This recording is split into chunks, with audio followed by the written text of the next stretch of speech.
Velka had been cleaning the night shift on station Kepler 7 for 3 months now. Her job was simple: move through the quiet corridors when all the different species were sleeping and make sure everything stayed clean and working. The humans were especially predictable. They always went to sleep at the same time, stayed quiet for exactly 8 hours, then woke up like clockwork. But tonight was different. As Velka glided through the dim hallways with her cleaning equipment, strange noises echoed from human Block C. It wasn't the usual silence she expected. Instead, she heard rhythmic chopping sounds, like someone cutting something over and over. Then came a loud sizzling noise, like water hitting hot metal. Velka stopped moving. Her large compound eyes turned toward the sounds. In all her time working here, she had never heard humans making noise during their sleep period. Was something wrong? Should she report this to security? But then the smells hit her. Velka's people, the Velthari, had long ago given up on enjoying food. They ate simple nutrition paste that gave them energy and nothing more. Food was just fuel, like putting power cells into a machine. They had evolved past caring about taste or smell or any of the messy emotions that came with eating. Or so they thought. The aromas drifting from the human quarters were unlike anything Velka had ever experienced. Rich and complex scents that seemed to dance through the air.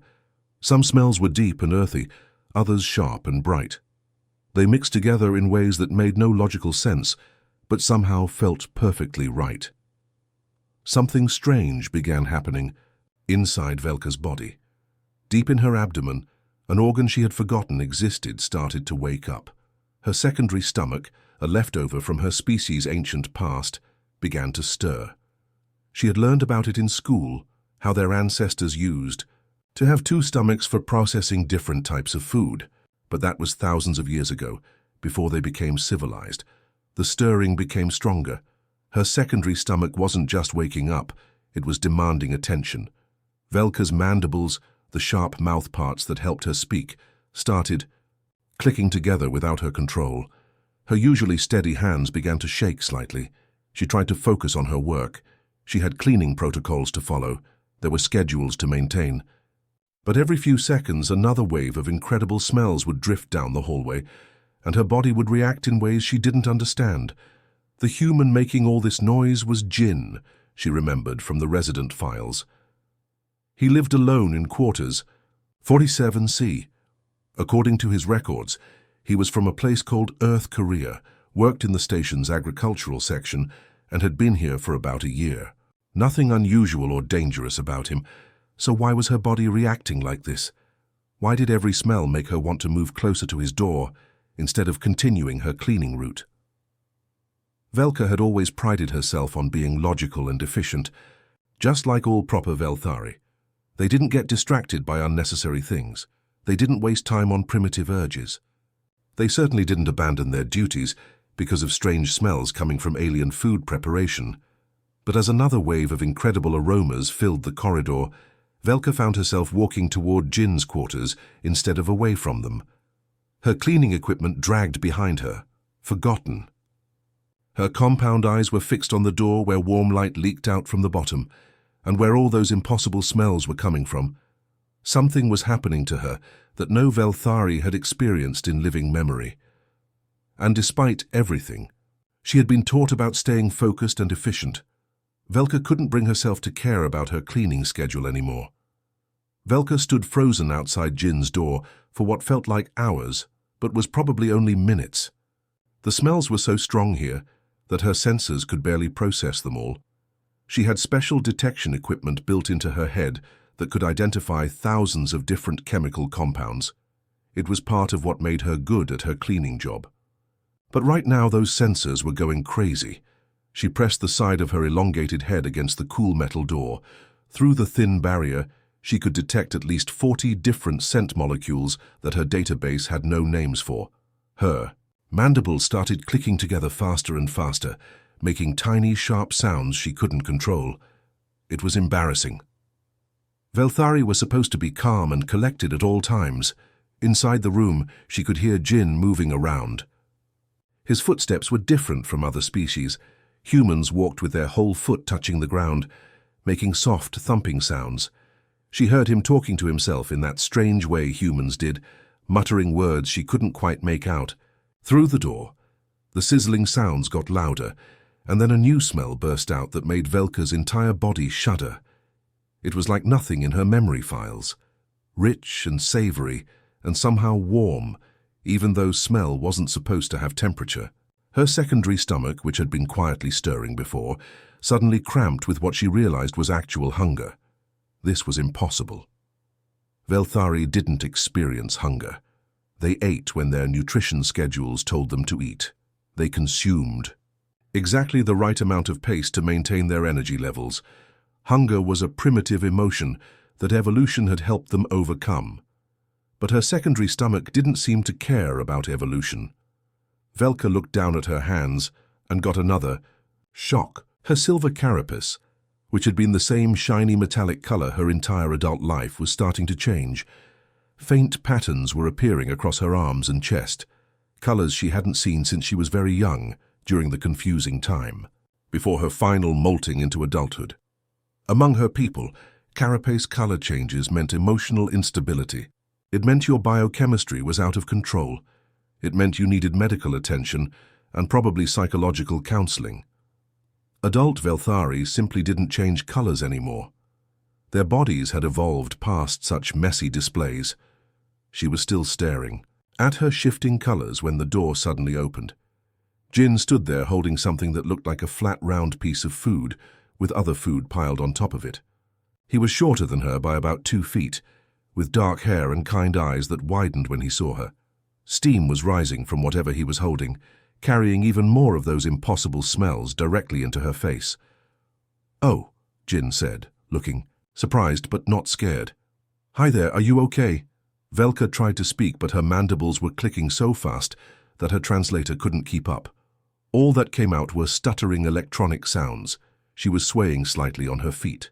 Because the concentrated aromas were making her feel dizzy, Jin looked at her more carefully. His human eyes moved from her clicking mandibles to her changing carapace colors, to the way she was gripping her cleaning equipment, like it was the only thing keeping her upright. "You look like you're having some kind of reaction," he said gently. "Do you want to come inside and sit down? Maybe get some water?" Water was the last thing Velka wanted. What she wanted was whatever Jin was holding in his hands. What she wanted was to understand how simple food preparation could create such complex and beautiful smells.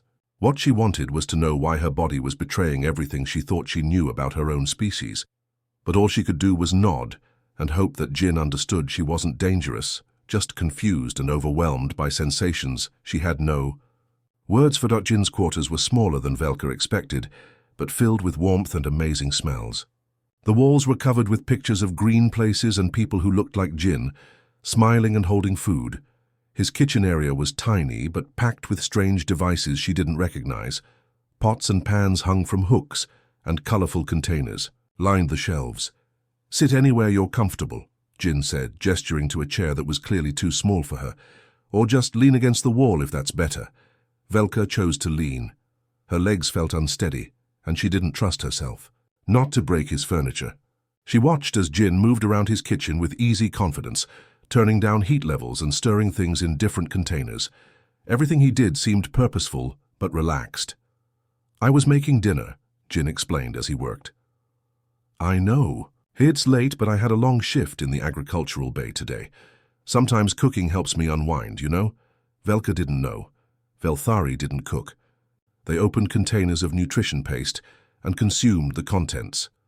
There was no unwinding involved, no relaxation, no enjoyment. Food was simply fuel intake, scheduled and efficient. Jin picked up what looked like a flat, round piece of bread and spooned some dark, glistening meat onto it. The meat was cut into small strips and looked nothing like the protein blocks in Velka's usual diet. He added some colorful vegetables and folded the bread in half. "This is bulgogi," he said, holding it toward her. "Korean marinated beef. Made the tortillas from scratch, too. Took me 3 tries to get them right." He laughed softly. "Want to try some?" Every rule Velka had ever learned about interspecies contact screamed at her to refuse. Never consume alien food. Never risk contamination. Never put unknown substances into your body. These weren't just suggestions, they were absolute laws that every spacefaring species followed. But her secondary stomach was making demands her logical mind couldn't ignore. The smells coming from Jin's offering were so complex and inviting that her mandibles had stopped clicking and started producing saliva instead. She didn't even know she could produce saliva. I probably shouldn't, she managed to say through her translator. Protocols. Jin nodded understandingly. I get it. Safety first. But if it helps, I've been eating this my whole life and I'm still here. He smiled. Plus our medical bay scanned all the humans when we arrived. Our food is safe for most species even if it tastes different. The logical part of Velka's brain noted that he was probably right. The station's medical protocols were very thorough, but the newly awakened part of her brain didn't care about logic anymore. It cared about those incredible smells and the strange emptiness in her secondary stomach that felt like it needed to be filled. Almost without realizing it, she reached out with one of her long, delicate hands and took the folded bread from Jin. It was warm against her palm and she could feel the texture of the tortilla, soft but with a slight roughness that her nutrition paste never had. Jin watched her carefully, not with the scientific curiosity she expected, but with genuine kindness. Take your time, he said, and if you don't like it, that's okay too. Velka brought the food closer to her face. Her specialized sensors went into overdrive, detecting layers of flavor she didn't have names for. Salt, yes, she knew that one. But there were deeper, richer tastes hiding underneath. Smoky flavors that reminded her of distant memories from her childhood. Complex chemical reactions that created entirely new compounds. She took a small bite. The explosion of sensation was immediate and overwhelming. The tender meat practically melted against her tongue, releasing flavors that made her entire head buzz with pleasure. The tortilla provided a gentle, earthy base that somehow made everything else taste even better. Vegetables added bursts of freshness and crunch that created a symphony of textures, but it was more than just taste. Her secondary stomach, silent for so many years, suddenly roared to life with approval. Her carapace began shifting through colors she hadn't seen since she was young. Deep blues and purples that indicated intense emotional satisfaction. Her whole body felt more alive than it had in decades. Jin watched her reaction with growing amazement. Good? He asked. Velka couldn't speak. She could only nod and take another bite, wondering how her species had ever convinced themselves that this kind of experience was primitive or unnecessary. After Velka finished the bulgogi, Jin disappeared back into his small kitchen. She could hear him moving around, opening containers and adjusting heat settings. The sounds were different from the mechanical noises she was used to on the station. These were organic sounds, the gentle bubble of something simmering, the soft chop of a knife through vegetables, the quiet sizzle of ingredients meeting hot surfaces.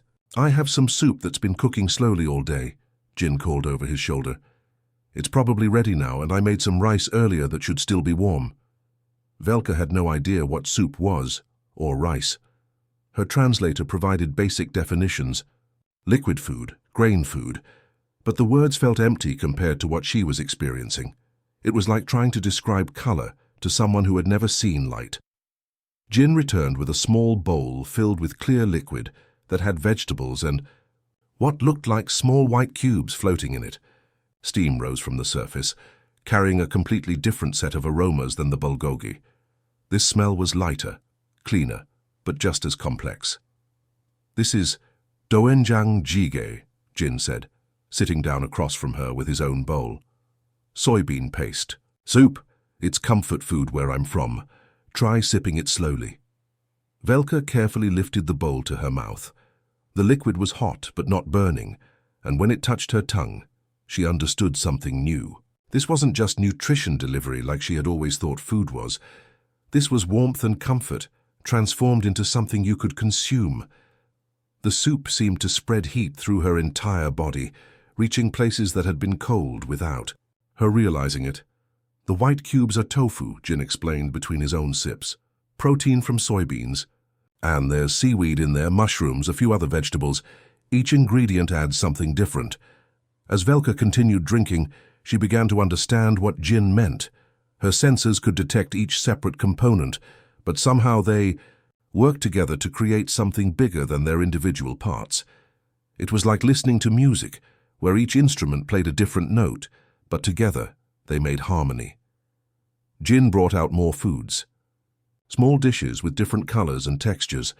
Some were spicy and made her mandibles tingle in ways that should have been uncomfortable, but felt exciting instead.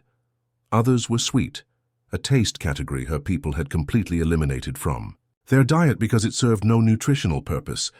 "This is kimchi," Jin said, offering her fermented vegetables that were red and glistening. "It's alive, actually, full of good bacteria that help with digestion." The idea of eating living food should have disgusted Velka, but when she tried it, the complex, sour, spicy, salty taste made her secondary stomach practically sing with approval. Her carapace colors shifted again, showing patterns she dimly remembered from childhood, the colors that meant joy and discovery. "How do you know all this?" she asked Jin, gesturing at the spread of food around them. "How do you understand how to combine these things?" Jin thought for a moment. "I guess it's something humans have always done. My grandmother taught my mother.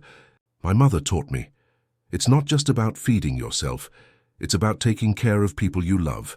Food is how we show affection, how we celebrate, how we comfort each other when things are hard." This concept was completely foreign to Velka. Her people consumed nutrition efficiently and alone. There was no emotion involved, no connection to others, no expression of care. They had convinced themselves this was evolution, that they had moved beyond such primitive behaviors. But sitting in Jin's warm quarters, experiencing flavors and sensations her language had no words for, Velka began to suspect her people had made a terrible mistake. They hadn't evolved beyond these experiences. They had simply forgotten how to have them. Over the next hour, Jin continued to share different foods with her. Each one taught her something new about texture, temperature, the way different flavors could enhance or balance each other. Her secondary stomach, which had been dormant for so long, was working harder than it had since her youth, processing and enjoying every new taste. But more than that, she was beginning to understand something profound about humans. They hadn't just maintained their biology while advancing technologically. They had elevated the simple act of eating into something beautiful and meaningful. They had turned survival into art. The next night, Velka found herself walking toward Human Block C again. She told herself she was just doing her regular cleaning route, but her equipment cart seemed to steer itself toward Jin's quarters. She had spent the entire day thinking about the flavors she had experienced, trying to find words in her language for sensations that didn't seem to exist in Velthari vocabulary. When she reached Jin's door, she could smell something completely different. From the night before, sweet aromas mixed with something rich and dark. Her secondary stomach, which had been quiet all day, immediately started rumbling with anticipation. Jin opened the door before she even approached it. "I thought I heard your cart," he said with a smile. "Perfect timing. I'm trying to make hotuk. Sweet pancakes. Want to be my taste tester?" Velka should have said no, she had cleaning duties to complete, but instead she found herself nodding and following Jin into his quarters again. This became their routine. Every night when Jin cooked, Velka would find excuses to clean that section of the station. Jin seemed to enjoy having someone to share his food with, and he started explaining his cooking process while he worked. He taught her about marinades that took hours to develop flavor, about fermentation that could take weeks, about the importance of timing and temperature. "Cooking is like science," Jin told her one evening as he kneaded dough for bread. "But it's also like art. You follow the basic rules, but then you add your own touches, your own intuition." Velka watched his hands work the dough, stretching, and folding it in patterns that seemed almost like a dance. "How do you know when it's right?" she asked. "Experience," Jin said, "and tasting, always tasting. Here, feel this." He guided her hands to touch the dough. It was warm and alive under her fingers, completely different from the processed foods she was used to. She could feel it responding to the pressure, becoming smoother and more elastic. But it wasn't just the food that was changing Velka. Her entire body was transforming in ways that confused and amazed her. Her carapace, which had been the same dull silver for years, now shifted through colors constantly. Deep purples when she tasted something particularly delicious, bright blues when Jin explained something that fascinated her, warm golds when she felt the contentment that came after a satisfying meal. Her movements became more fluid too. The rigid, efficient motions that all Velthari used were replaced by something more natural and graceful. She found herself swaying slightly when particularly good smells reached her, her head tilting in ways that helped her senses capture every nuance of aroma. Other Velthari on the station began to notice. "Your carapace patterns are unusual," her supervisor Zektal commented during a duty meeting. "Are you experiencing some kind of medical issue?" "No medical issue," Velka replied, but she could see Zektal's concern. Adult Velthari simply didn't display such obvious emotional responses through their carapace colors. Worse, she had started asking questions that puzzled her colleagues. During breaks, instead of discussing cleaning efficiency or equipment maintenance, she found herself wondering aloud about flavor profiles and texture combinations. These weren't even real words in their language. Her translator had to borrow terms from human databases. "What is umami taste?" she asked during one lunch break, consuming her regulation nutrition paste while thinking about the rich, savory flavors Jin had shown her. Her co-workers stared at her with confusion. "Taste is taste," one of them said. "Nutrition paste provides required sustenance. There are no categories of taste." But Velka knew they were wrong. She had experienced at least dozen different categories of taste in Jin's quarters. Sweet and salty and sour and bitter, and that mysterious umami that made everything else taste better. Her nutrition paste, which had seemed perfectly adequate before, now tasted like eating cardboard. The real shock came during her monthly medical evaluation. Dr. Korth, the station's Velthari physician, ran her usual scans and then stopped, staring at the results. "This is impossible," Dr. Korth muttered, running the scan again. "Your secondary stomach is not only active, it's producing enzymes we haven't seen in our species for thousands of years." Velka tried to look surprised, but her carapace betrayed her by shifting to guilty purple patterns. "Have you been consuming non-regulation nutrition?" Dr. Korth asked sternly. Before Velka could answer, Dr. Korth was calling for backup scans and consultations with xenobiology specialists. Within hours, Velka found herself surrounded by fascinated scientists who wanted to understand how her supposedly evolved beyond food digestive system had suddenly awakened. The secret was getting harder to keep. The meeting room was sterile and white, filled with serious-looking scientists from multiple species. Velka sat in the center, feeling exposed under the bright lights while various medical scanners hummed around her. Her carapace had turned a nervous gray color that she couldn't control, no matter how much she tried to stay calm. Station Commander. Thanksara, a tall reptilian being with sharp yellow eyes, reviewed the medical reports on her datapad. "According to these scans, your digestive system has undergone changes that our scientists believed were impossible," she said in her slow, measured voice. "Your secondary stomach, which should be completely dormant, is not only active, but producing enzymes that haven't been documented in your species for over 3,000 years. Dr. Korth stood beside a holographic display showing Velka's internal anatomy. The secondary stomach glowed bright blue on the scan, pulsing with activity. "The enzyme production is particularly fascinating," she explained to the panel. "These are complex proteins designed to break down plant fibers, fermented foods, and other organic compounds that modern Velthari nutrition paste doesn't contain." "How is this possible?" asked Dr. Yilan, a human xenobiologist with curious eyes. "Evolutionary biology doesn't work backwards. Organs don't just reactivate after thousands of years of dormancy." Velka shifted uncomfortably in her chair. She knew the answer, but admitting it meant revealing her violations of interspecies food protocols. However, the weight of all those scientific stares made it impossible to stay silent. "I've been eating human food," she said quietly. The room fell completely silent. Several scientists exchanged shocked glances. Commander Thexara's yellow eyes narrowed dangerously. "You've been consuming alien nutrition?" the commander asked. Do you understand how dangerous that could be? The contamination risks, the potential for allergic reactions or toxic poisoning. Jin checked with medical first, Velka said quickly. Human food is safe for most species on the station, and I couldn't help myself. The smells, the tastes, they triggered something in my body that I didn't know existed. Dr. Yilan leaned forward with interest. Tell us about these experiences. What specifically did you consume and how did it affect you? For the next hour, Velka described her encounters with Jin's cooking. She explained about bulgogi and soup, about the complex flavors and textures that her language couldn't properly describe. She told them about the warmth and satisfaction that came not just from nutrition, but from the act of sharing food with another being.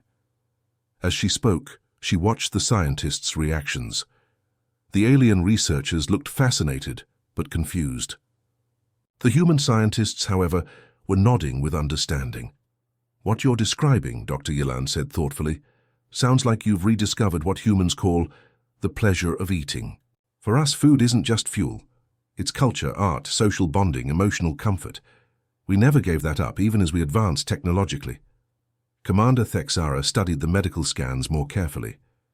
If exposure to human cuisine could reactivate dormant biological systems in one Velthari, what would happen if others had the same experience? That's exactly what we need to find out, Dr. Yilan said excitedly. This could be the most significant xenobiological discovery in decades. We might be looking at evidence that multiple species have abandoned crucial aspects of their biology in pursuit of efficiency. Dr. Korth pulled up historical records on her display. Looking at our evolutionary timeline, the Velthari began eliminating unnecessary food experiences about 3,000 years ago. We called it the Great Optimization, removing emotional responses to nutrition in favor of pure efficiency. But what if it wasn't optimization, Dr. Yilan suggested? What if it was actually regression? What if multiple species across the galaxy have been cutting away parts of themselves that were never meant to be cut away? The implications were staggering.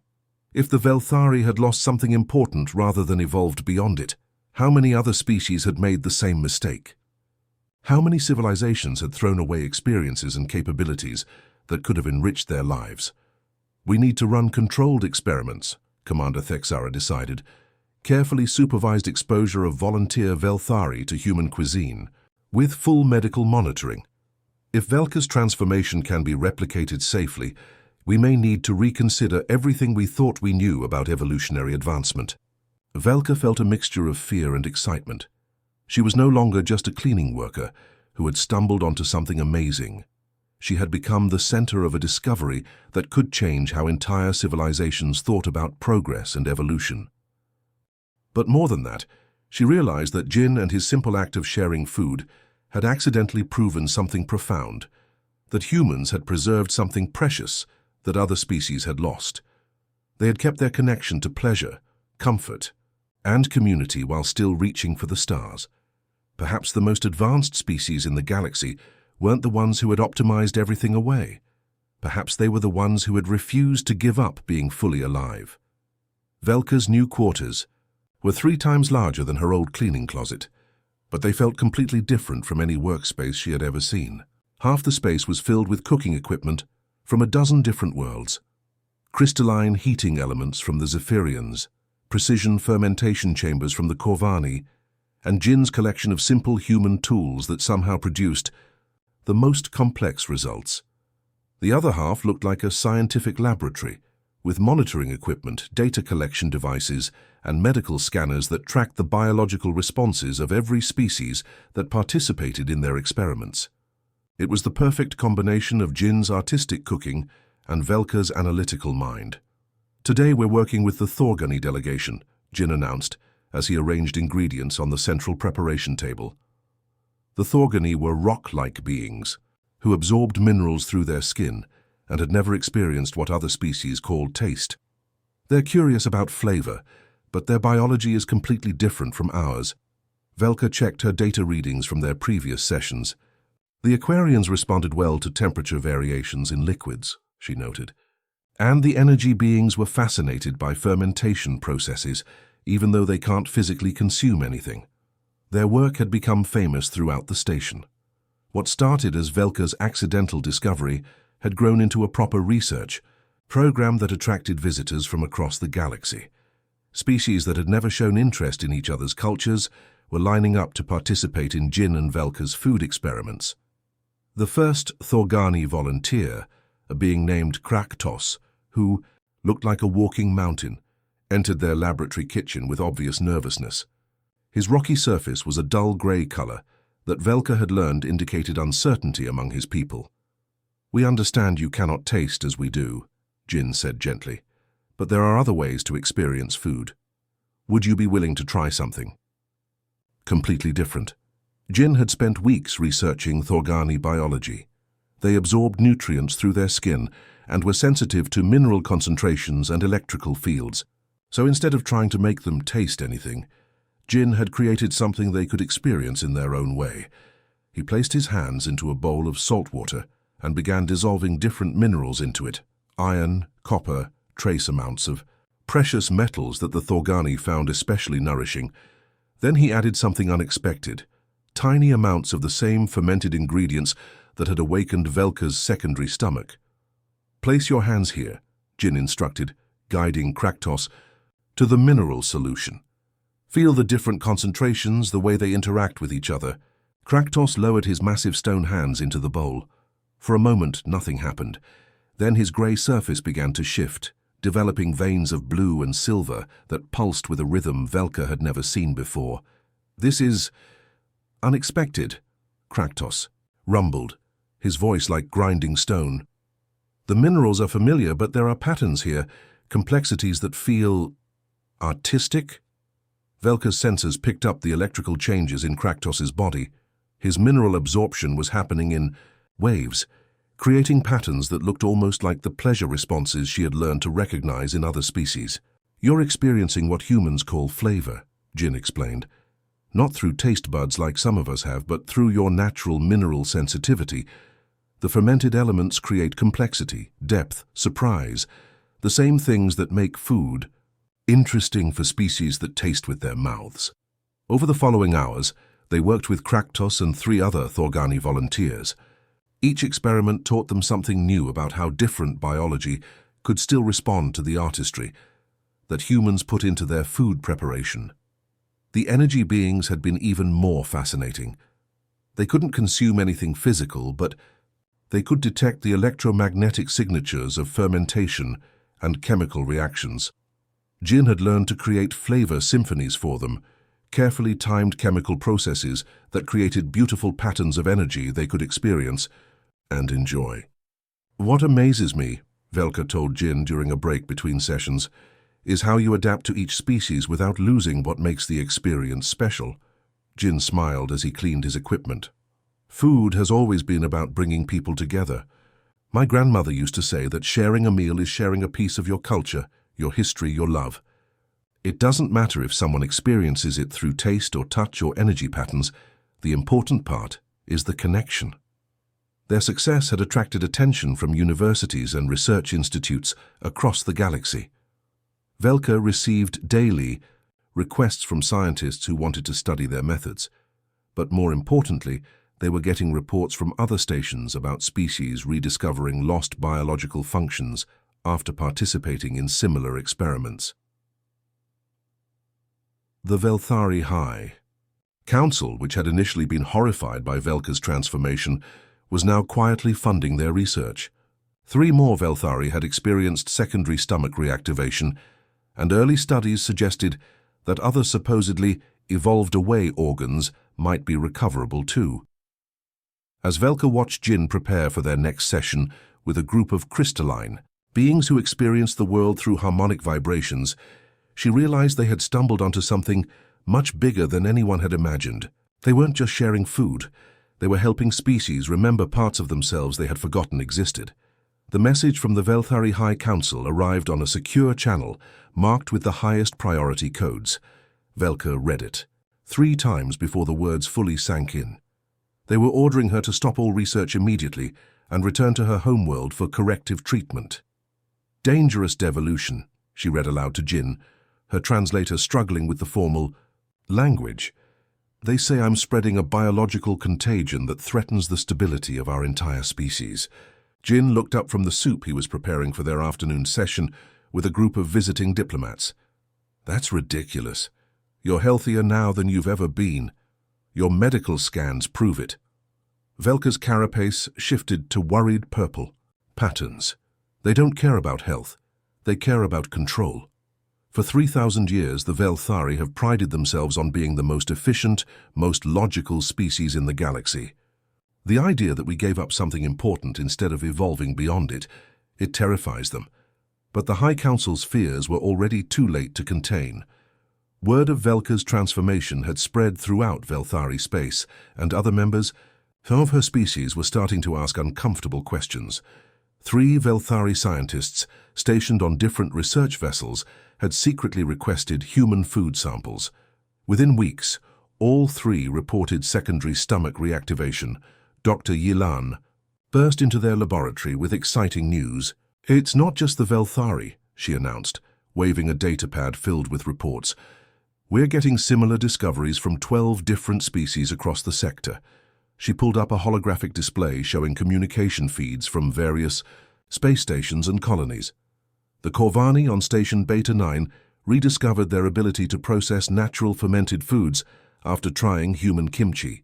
A group of Zarathi engineers found out they could still produce flavor-detecting enzymes when exposed to human spices. Even the Zephyrians are reporting sensory experiences they thought they'd evolved beyond. Jin stirred his soup thoughtfully. It makes sense when you think about it.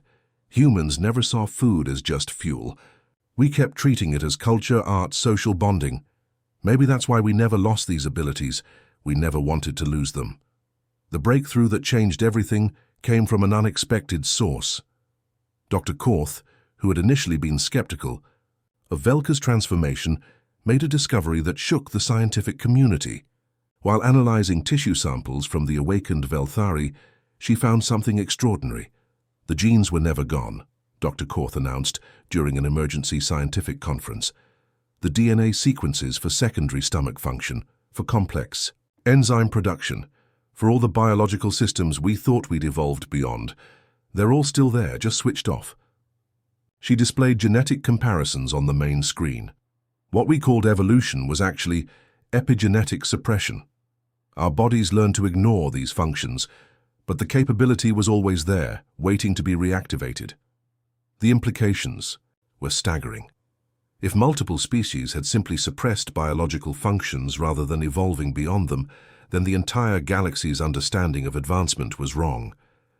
Commander Thexara called for expanded research programs. If these capabilities can be safely reactivated, we need to understand what else we might have lost in our pursuit of efficiency. But not everyone was happy with these discoveries. The Velthari High Council sent military vessels to try to forcibly retrieve their contaminated citizens. Several other species governments declared human food a dangerous influence that threatened social stability. "They're scared," Jin observed as he and Velka watched news reports of protests on various worlds. For thousands of years, these governments have told their people that giving up pleasure and sensory experience was progress. Now we're proving that they just threw away parts of what makes life worth living. The resistance reached its peak when the Galactic Health Authority attempted to ban all human food distribution outside Earth colonies. But by then, it was too late. Too many beings had experienced what Velka had experienced: the joy of flavor, the satisfaction of shared meals, the deep biological contentment that came from properly nourishing their bodies. Underground taste clubs began forming on worlds across the galaxy.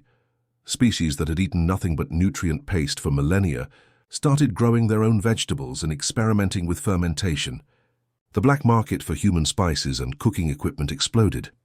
"We didn't set out to start a revolution," Velka told Jin as they prepared for another day of research. Her carapace now displayed colors so vibrant and complex that other Velthari stared in amazement when they saw her.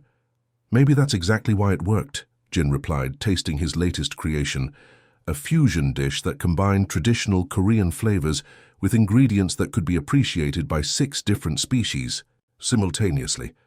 "We just shared something we loved, and it turned out other people loved it too." As reports continued pouring in from across the galaxy about species rediscovering lost biological functions, Velka realized that Jin's simple act of offering her food had accidentally exposed the greatest lie their civilizations had ever told themselves. That advancement meant giving up the things that made them feel truly alive. 2 years after Velka first tasted Jin's bulgogi, their laboratory had become the most visited facility on station Kepler 7. Beings from across the galaxy made pilgrimages to experience what they called the human food awakening. But the most remarkable breakthrough came from their work with the Lumina, ancient energy beings who existed as pure consciousness without physical bodies. This should be impossible, Dr. Yelan muttered as she watched the readouts from their latest session. They have no digestive systems, no taste receptors, no physical form at all. How can they experience fermentation? Jin stood before a complex array of fermenting vessels, each one containing different combinations of ingredients at various stages of breakdown. The Luminar delegate, a shimmering cloud of golden light named Ethon, hovered nearby, pulsing with patterns that indicated intense interest. "Watch the electromagnetic signatures," Jin explained to the fascinated scientists. "Fermentation isn't just chemical, it's electrical. The bacteria and yeasts create tiny currents as they work. For the Luminar, those currents are like flavor." Ethon's light began to dance in rhythm with the fermentation vessels. "The patterns are beautiful," came the translated response. "Each container sings a different song. This one is deep and slow, like ancient memories. This one sparkles with new energy, like youth and possibility." Velka monitored the energy readings with amazement. The Luminar was experiencing the same type of pleasure responses that she had felt when first tasting Jin's food, but through completely different sensory mechanisms. Jin had somehow found a way to share the essence of culinary art with a being made of pure energy. "How did you know this would work?" Velka asked Jin later as they reviewed the session data. Jin smiled as he cleaned his fermentation equipment. "My grandmother always said that cooking is about understanding what feeds the soul, not just the body. I figured if the Luminar have souls, and they clearly do, then there had to be some way to feed them. Their success with the Luminar opened doors that no one had thought possible." Word spread throughout the energy being collectives, and soon Jin was teaching fermentation workshops to creatures that existed as living starlight, plasma storms given consciousness, and electromagnetic fields that had learned to think. But the real revolution was happening among the physical species. Governments that had tried to suppress the food awakening found themselves facing populations that refused to return to their old ways of eating. On Velthar Prime, underground cooking schools taught traditional recipes that had been banned for millennia. Young Velthari were growing their own vegetables in secret gardens, rediscovering agricultural knowledge their ancestors had abandoned. The resistance movements are calling it the Great Reawakening, Commander Thexara reported during their weekly briefing. 17 different species have formally requested human culinary specialists to help them recover their lost food traditions. Jin had become something he never expected, a teacher whose classroom was his kitchen and whose students were entire civilizations. He worked with xenobiologists and cultural historians to recreate ancient recipes that had been lost. When species chose efficiency over experience, his apartment was constantly filled with researchers, diplomats, and beings who had traveled light years just to understand how humans had preserved something so precious. "The Corvani elders want to know how you kept your fermentation knowledge alive," Velka translated as she relayed messages from across the galaxy. "The Zarathi are asking for help rebuilding their spice cultivation programs. Even the Crystalline Collective wants to learn about temperature variation in food preparation." Jin looked overwhelmed by the attention. "All I did was cook the food my family taught me to make. I never thought of it as preserving some kind of galactic heritage. But that's exactly what you did," Velka said, her carapace shifting through grateful golden hues. "While every other species was optimizing away the parts of life that made us happy, humans kept cooking, kept sharing meals, kept treating food as love made edible. The transformation wasn't just biological, it was cultural. Species that had lost touch with art, music, and emotional expression found that reawakening their relationship with food opened doors to other forgotten pleasures.